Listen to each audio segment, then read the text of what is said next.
Okay, so in this lecture, I will try to model the motion of a ball which initially, goes in a straight line on a table, and then after coming to end, it will fall down by a horizontal projectile motion. Now let's see it. How does this motion takes place?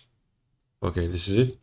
So this is the real video of this real situation, and you can always run the video frame by frame. So until this point, this billiard ball is just going kind of constant velocity on a straight line, and then right after this point it leaves the table from the edge and it falls in horizontal projectile.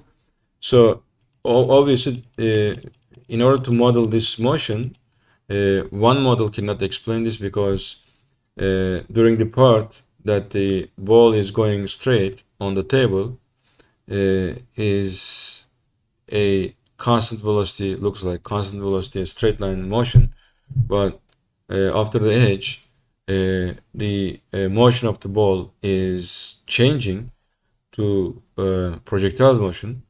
So only one model cannot explain this. So in these situations, there is still you can make a model in tracker by using conditionals. Okay, what I mean by conditionals is that model the particle object until this frame as a straight line motion, and then from this line on as a projectile motion. So we can do this. I will show this for later movies, but in this lecture, I will just model the the projectile motion part. So for this, I will start the motion not at the beginning of the video, rather at the frame number, let's say 16, I guess.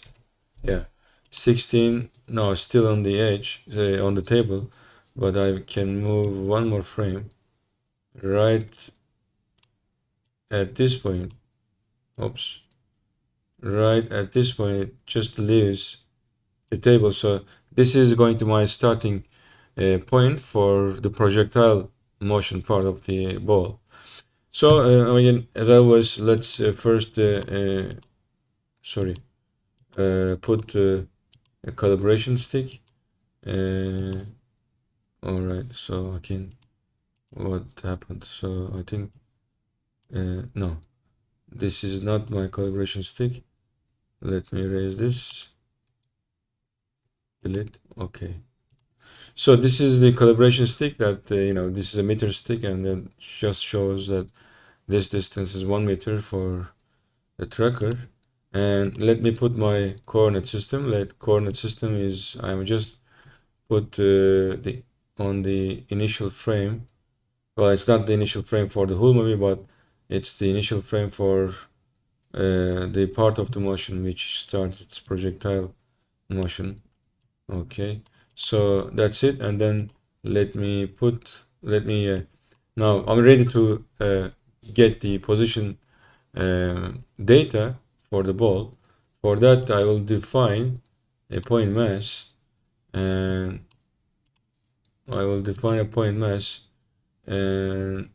run the auto tracker for this point mass. Point mass is going to be my ball. So let me label the ball. I can label the ball at every frame by hand. So just pick up the midpoint, and this is it. So I go by frame.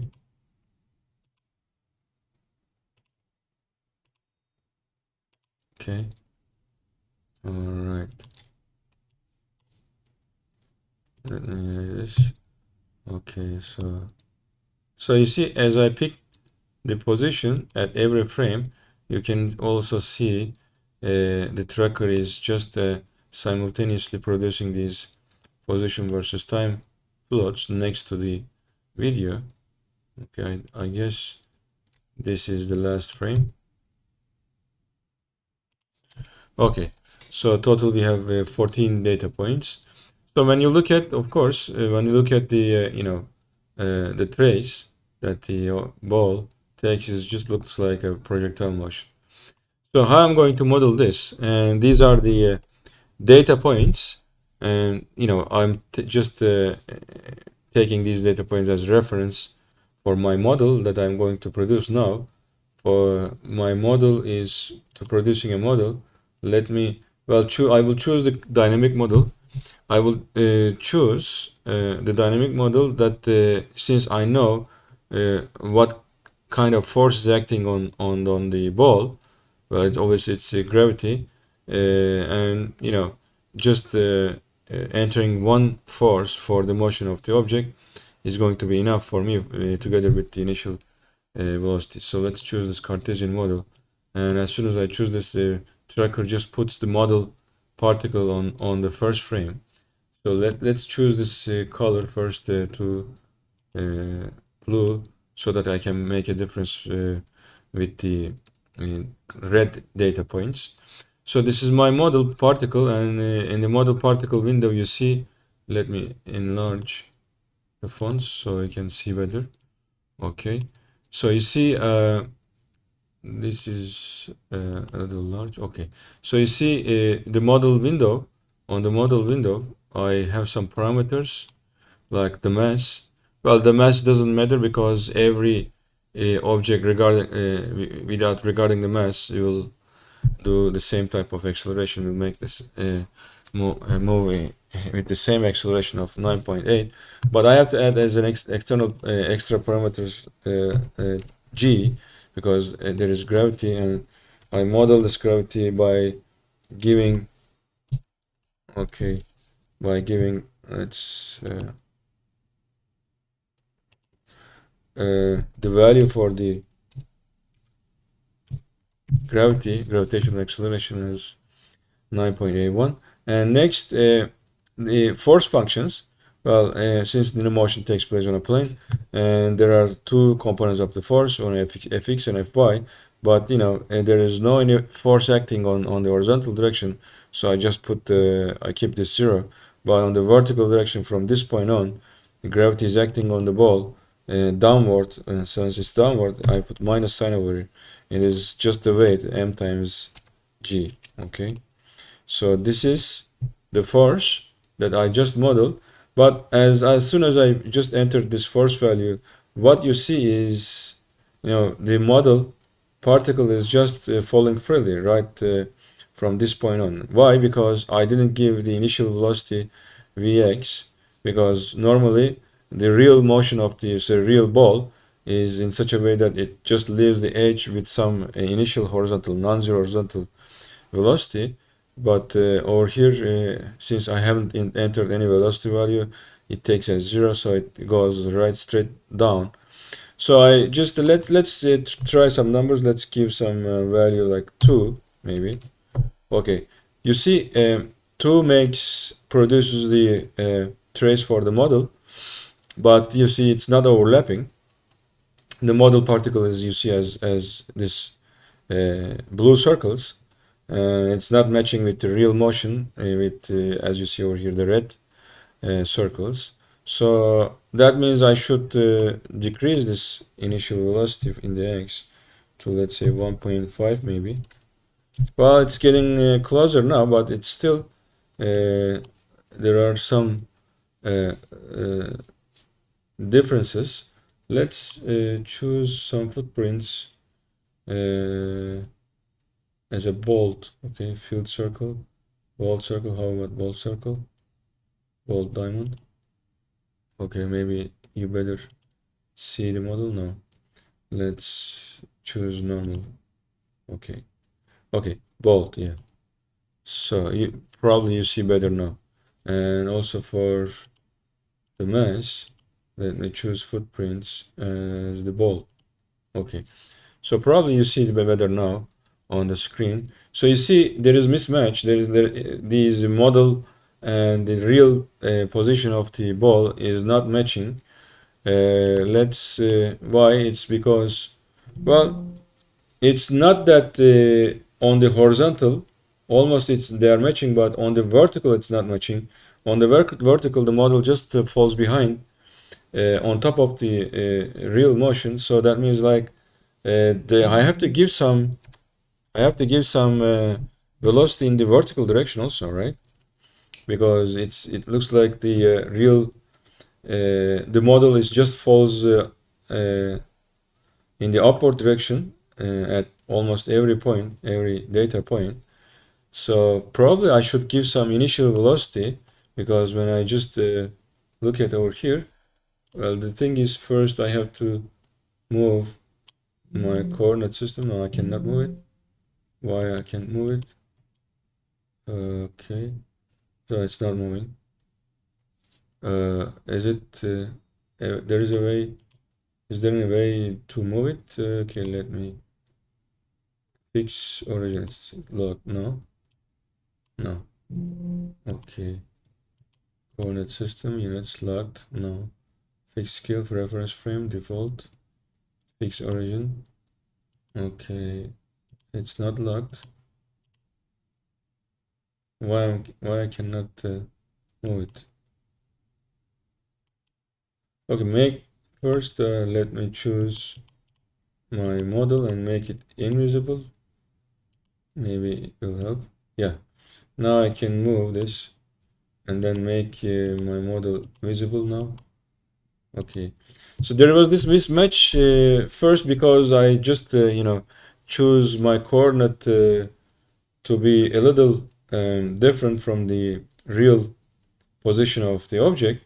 Now they are matching now in the first position, but you see right right on from the first frame, the model is just above the real position.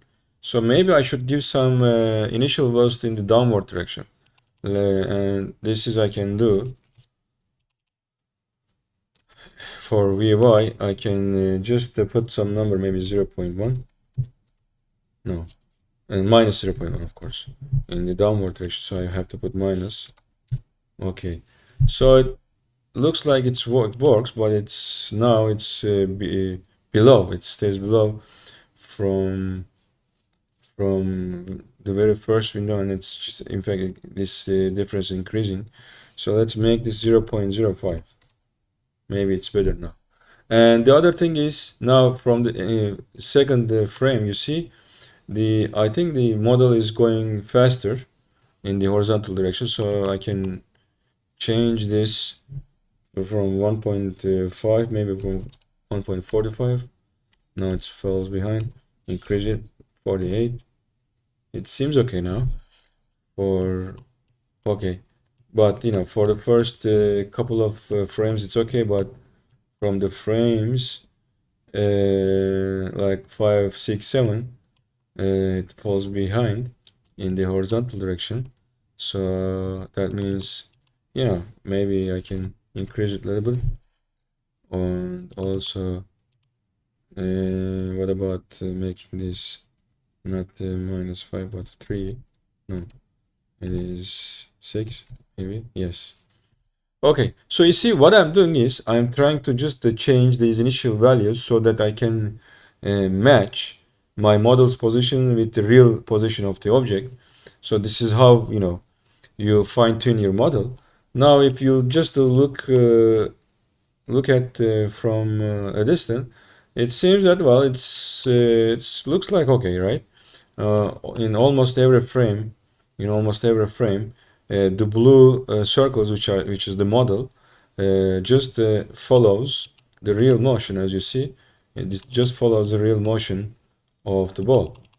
Well, from this point on, and you can say that, okay, my model is now successful, or at least it's successful enough. It is successful enough, so it catches the real position of the object at every frame. But if you think about, you can make this better and better. There's a way. In fact, one way is that at every frame, you can just measure the difference between your model's position and the real position of the ball. Let me show you how to do this. I mean, to do this, I'm just using another tool, which is the measuring tool and a tape measure. So when I choose the tape measure, the tracker just creates this tape measure. The tape measure, there is a property that tape measure is just measuring the distance between 2 points, but if you assign the left and right tips to one tip to your model, the other tip is the location of the model, the other tip is the location of the real object. So at every frame, it measures the differences. Okay, let's do this. So attach points, and one is the real data point, and two is my model. Okay, so that's it. So what you see now on the right, let's choose only one.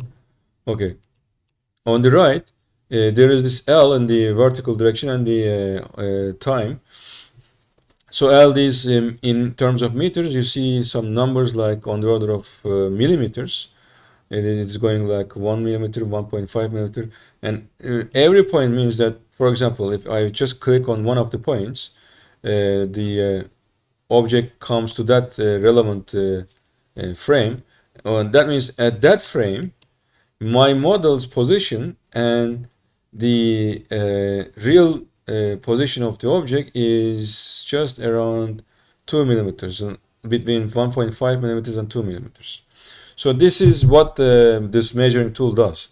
And the measuring tool is just measuring the position differences between my model and the real data, so that I can get some information about how successfully my model is following the real position of the object by just looking at this graph.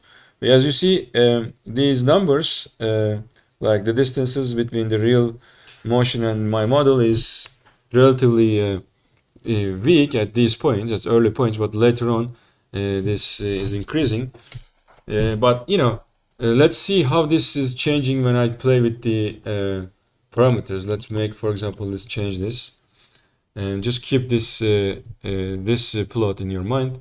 I'm going to change this from 149 to 140. Let's say do this. So, and then you see it's just changed. Now order, it goes like not millimeters but to centimeters. Okay, so it's if you just run the video also, so you see this is very clear, but because these my model and the real data is not overlapping at all. Well, it is a little you can see it's successful in the early frames, but later on the model is not successfully just following the real position of the object, because I changed the parameter. And this is, you can measure it from this measuring tools values on the plot for every frame. You can see that this difference is now, the numbers are larger compared to the previous parameter case. In the previous case, the Vx was like 1.49, and then again let's run it. So you see now the numbers are in the order of millimeters. At most, my worst point is having a difference between the positions of my model and the real object is just 6 millimeters. Well, concerning the size of the ball, it is probably like this size, maybe it's 5 centimeters or so. The 6 millimeter is just 1/10 of the size, so you can take this as successful, right? But you can always make smaller numbers over here by just playing with the parameters. So it's up to you. You can fine tune your model all the time, or always. So I mean, this is it. This is how we model this horizontal projectile motion by using the dynamical model in Tracker. Of course, I will come to this same video again when I want to fully model the full video. First, the ball is going straight, and then come to the edge, and then it goes to a different type of motion, which is projectile motion. So I will just produce one single force for that. Of course, it's going to be conditional, and I will let the tracker saying that until this point, take that there is no force on it because it goes in a straight line, and then from that point on, just force is going to be just weight. So it is possible to enter this kind of conditional force into Tracker's model builder window. So I will show it to you in the probably next video.